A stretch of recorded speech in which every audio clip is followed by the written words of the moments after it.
அனைவருக்கும் வணக்கம். இந்த வீடியோ மெசேஜில் நாம் என்ன பார்க்க போகிறோம் அப்படின்னா, டிஎன்பிஎஸ்சியில் இன்றைக்கி வந்து பார்த்தோன்னா ட்விட்டர் அதாவது எக்ஸில் வந்து நிறைய அப்டேட்ஸ் கொடுத்துருக்காங்க. சரிங்களா, அதை பற்றி தான் பார்க்க போகிறோம். ஒருங்கிணைந்த குடிமைப் பணிகள் தேர்வு, அதாவது வந்து கவுன்சிலிங்கை பற்றி இளநிலை உதவியாளர் டைப்பிஸ்ட் பதவிகளுக்கான கலந்தாய்வுடன் அனுமதிக்கப்பட்ட தேர்வர்கள் இளநிலை உதவியாளர் பதவிக்கு விருப்பம் இல்லை அப்படின்னா இளநிலை உதவியாளர் பதவிக்கான கலந்தாய்வில் கலந்து கொள்ள வேண்டுமான்னு கேட்டிருக்காங்க. அதாவது வந்து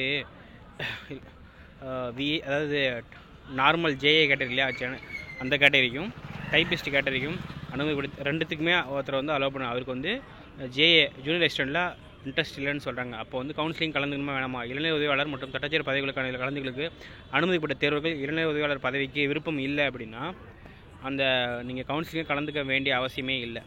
இளநிலை உதவியாளர் பதவிக்கான கலந்தாய்வில் கலந்து கொள்ளவில்லை என்றாலும் அத்தேர்வர் தட்டச்சேர் பதவிக்கான கலந்தாய்வுக்கு அனுமதிக்கப்படுவார்கள். சூப்பர் நியூஸ் இது. முன்னெல்லாம் கன்ஃபியூஷன் இருக்குது, இப்போ கன்ஃபியூஷனை கிளியர் பண்ணிட்டாங்க.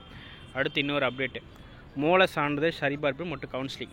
ஃபஸ்ட் டைம் வந்து 2025 தேர்வாணையத்தால் குறிப்பிட்ட நாள் மற்றும் டைமில் ஒரு குறிப்பிட்ட நாளின் டைம்லேயும் மூல சான்றிதழ் சரிபார்ப்பு மற்றும் கவுன்சிலிங் தேவை தவிர்க்க இயலாத காரணத்தால் வர முடியல அப்படின்னா பெற்றோர், கணவர், உறவினர் ஆகியோரில் எவரேனும் ஒருவர் அனுமதிக்க போகிறாங்க. இது வரைக்கும் டிஎன்பிஎஸ்சி வரலாற்றில் கேண்டிடேட்டு தான் வந்து பார்த்திங்கன்னா எப்பவுமே அலோவ் பண்ணுவாங்க. இப்போ வந்து அவங்க ஏதோ ஒரு சுச்சுவேஷனால் வர முடியலன்னா அவ்வாறு அனுமதிக்கப்பட்ட நபர் வந்து தேர்வரால் சமர்ப்பிக்க வேண்டிய படிவம், அதாவது அந்த கேண்டிடேட் என்னென்னலாம் கொண்டு வரணுமோ அதை எல்லாத்தையும் இவர் கொண்டு வரலான்னு சொல்லி டிஎன்பிஎஸ்சி வரலாற்றில் ஃபர்ஸ்ட் டைம் கொடுத்துருக்காங்க. ஸோ செம்ம குட் நியூஸ் இது.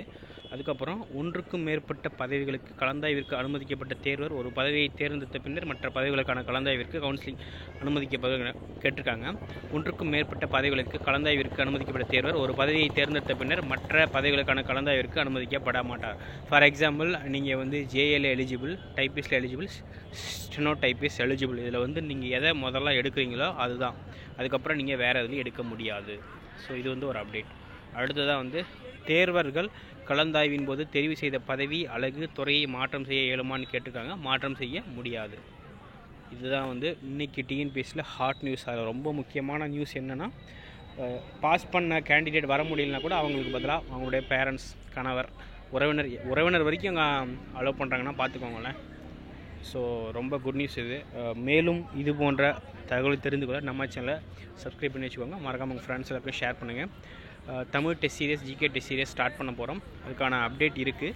கீழே இருக்க வாட்ஸ்அப் குரூப்பில் ஜாயின் பண்ணிக்கோங்க, டெலகிராம் குரூப்பில் ஜாயின் பண்ணிக்கோங்க. உங்களுக்கு ஹெல்ப்ஃபுல்லாக இருக்கும். சரிங்களா? தேங்க்யூ.